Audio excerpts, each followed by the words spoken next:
नमस्कार। मैं ऋतुबाला, एस्ट्रोलॉजर, वास्तु और फेंग शुई एक्सपर्ट।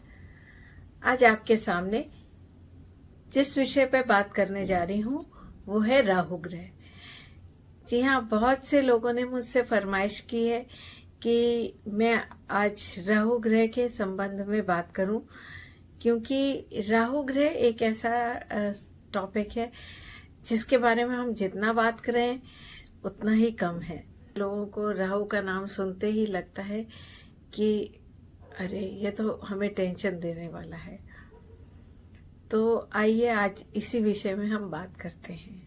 पर अगर मैं इससे पहले मैं आगे बढ़ूं, अगर अब तक आपने मेरा चैनल ऋतुबाला एस्ट्रोलॉजी सब्सक्राइब नहीं किया है तो इसे जल्द से जल्द सब्सक्राइब कर लीजिए, ताकि आपको मेरे आने वाले वीडियोस रेगुलरली मिलते रहें। राहु और केतु ये दो ग्रह छाया ग्रह हैं, जो कि हमारे 9 ग्रह में से 2 ग्रह को छाया ग्रह कहा गया है। इन्होंने अमृत पान कर लिया था तो इनका गला काट दिया था, तो उसमें से केतु अलग हो गया और राहु अलग हो गया। और राहु इसीलिए जहाँ बैठता है, जिस भी घर में होता है, जिस भाव में बैठता है, उस भाव में उस भाव के स्वामी की तरह ही एक्ट करता है। अगर आप इस चीज को समझ लेंगे तो आपको राहु ग्रह की काफी कुछ तक हद तक राहु ग्रह क्या है समझ आ जाएगा। क्योंकि राहु ग्रह खुद से कुछ नहीं है, वो जहाँ बैठेगा उस जगह के स्वामी की तरह ही समझ लीजिए कार्य करेगा। ये शनि की तरह कार्य करता है, क्योंकि शनिवत राहु शनि की तरह एक्ट करता है। जिस तरह से शनि कार्य करता है इसी तरह से राहु एक्ट करता है। आइए आज इसी सब के विषय में हम विस्तार से चर्चा करेंगे। अगर आपको पता नहीं है, आपको कुंडली देखना भी नहीं आता है कि आपकी कुंडली में राहु अच्छा है बुरा है, लेकिन अगर आपको तनाव रहता है, अगर आपको किसी भी तरह का मेंटल टेंशन बहुत रहता है, अगर आपके घर में परिवार में झगड़े आपस में बहुत होते हैं, अगर आपके पास पैसा रुकता नहीं है, अगर आपके पास पैसा आता है और खर्च हो जाता है, अगर आपके घर में काफी कोई जेल चला जाता है, या इस तरह की स्थिति बन रही है कि कोर्ट कचहरी के चक्कर लग रहे हैं बार बार, ये सब चीजें हो रही है, तो आप काफी हद तक समझ सकते हैं कि कहीं ना कहीं आपकी कुंडली में हो सकता है, और प्लैनेट्स भी हो सकते हैं रिस्पॉन्सिबल, लेकिन राहु भी आपके कुंडली में खराब हो सकता है। ये एक बहुत सिंपल तरीका है ये जानने का कि आपकी कुंडली में राहु खराब है, अगर आपको कुंडली में कुछ भी देखना नहीं आता तो। ये एक सिंपल तरीका है जानने का कि कुंडली में आपके राहु खराब है। अगर ऐसा कुछ भी आपके साथ हो रहा है, घटित हो रहा है, पैसे रुक नहीं रहे हैं, आमदनी नहीं हो पा रही है, और आपको लगता है कि ये सब चीजें आपके साथ हो रही हैं, तो आपको राहु के उपाय अवश्य ही कर लेने चाहिए। आप वीडियो के अंत तक बने रहिए, क्योंकि मैं अब आगे आपको राहु के उपाय बताने जा रही हूँ। तो वो उपाय जरूर से करिए, क्योंकि अगर आप वो उपाय करेंगे तो अवश्य ही आपकी लाइफ से सारी प्रॉब्लम्स दूर हो जाएंगी। तो अगर ऐसा कुछ भी है तो आपको ये उपाय जरूर से करने चाहिए। ऐसा कहा गया है कि राहु और केतु ये हमारे कुंडली में इनका हमारे पूर्व जन्म से कनेक्शन होता है। ये हमारे केवल इस जन्म से कनेक्टेड नहीं है, इनका हमारे पूर्व जन्म से भी कनेक्शन है। जन्म में हमारी क्या प्यास है, आगे हम क्या करना चाहते हैं, जो हमारा इस जन्म में जब हम आए हैं तो वो हम आगे क्या फ्यूचर में क्या चाहते हैं, उस प्यास को बताता है। तो हमें ये चीज को समझना है, कहाँ है, क्या चाह रहा है। और अगर हम वो चीज को समझ जाएंगे तो राहु को समझना बहुत आसान हो जाएगा हमें। राहु कुछ हमारा नुकसान नहीं कर रहा है, बहुत अच्छा प्लेनेट है। लेकिन हाँ, राहु अगर सूर्य के साथ बैठता है तो यहाँ ये एक चीज आप लोगों को बताना चाहूंगी कि राहु अगर सूर्य के साथ बैठता है तो ग्रहण दोष बनाता है। इसके बारे में बिल्कुल भी चर्चा बहुत कम होती है, जो कि मैं अपने इस YouTube चैनल के माध्यम से आप लोगों के साथ करना चाहती हूँ। क्योंकि जब ये ग्रहण दोष बनाता है तो बहुत से लोगों के लाइफ में ग्रहण, जैसा आप सब समझते हैं, ग्रहण लगा देता है। और ये ग्रहण किसी भी एस्पेक्ट पे जहां भी ये बैठेगा, उस एस्पेक्ट में, लाइफ के उस एस्पेक्ट पे एक ग्रहण लग जाता है और वो हमें लाइफ में आगे बढ़ने से रोकता है। उस एस्पेक्ट में हमें आगे, या उससे जहां भी उसकी दृष्टि पड़ रही हो, या अगर आप जॉब कर रहे होंगे तो जॉब में आपको आगे बढ़ने से रोकेगा।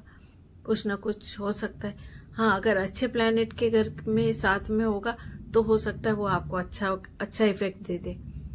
ये नहीं होता है कि हमेशा आपका बुरा ही करे, ऐसा भी नहीं है। अगर अच्छे प्लैनेट्स के साथ में होगा तो हो सकता है आपके लिए अच्छा करे।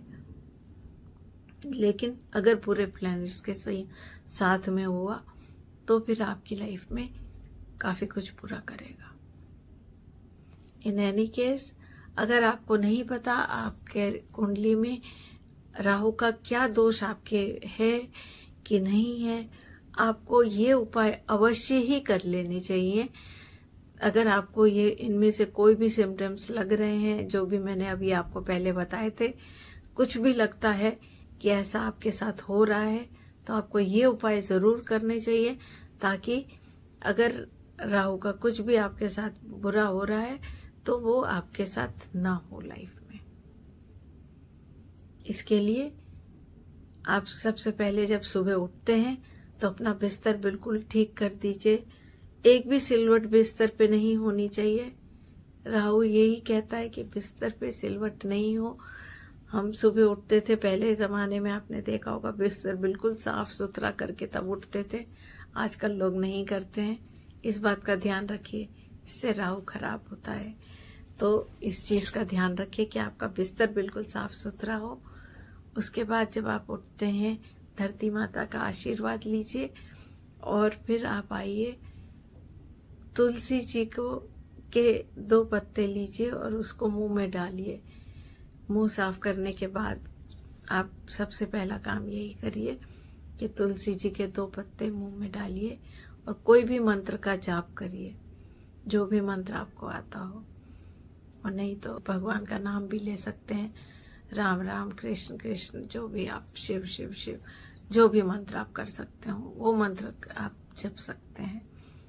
ये सुबह आपको जरूर करना चाहिए। इसके बाद आप जब नहा के आते हैं तो नहा के आने के बाद आप चंदन का तिलक लगाइए, क्योंकि राहु के लिए चंदन का तिलक लगाना बहुत अच्छा होता है। अगर राहु की आपके कोई भी कुंडली में दशा चल रही है, अंतरदशा, महादशा, अगर कुछ भी खराब है तो आपके लिए चंदन बहुत अच्छा फेवरेबल होता है। चंदन का इत्र लेकर के अगर आप यहाँ पे अपने हाथ में, ये जो मणिबंध रेखा होती है, यहाँ पे आप लगाएंगे, आप देख सकते होंगे इस जगह पे, नीचे पे लगा करके आप इसको रखेंगे तो ये बहुत ही अच्छा होता है उपाय।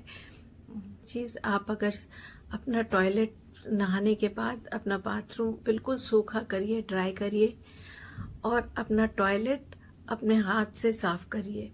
वहाँ पे भी कोई ब्लू कलर का क्लीनिंग एजेंट यूज करिए, इस बात का ध्यान रखिए। साथ ही बिल्कुल सुखा करके साफ सुथरा करके टॉयलेट आइए। और किसी जमादार को आप डेली अगर हो सके तो डेली दीजिए, नहीं तो हफ्ते में एक बार कभी भी आप कुछ पैसे डोनेट करते रहिए। चाहे 20 रुपए का नोट दीजिए, चाहे जितना भी आपकी हैसियत हो उस हिसाब से आप कुछ भी पैसे देते रहिए, या आप अवश्य करते रहिए।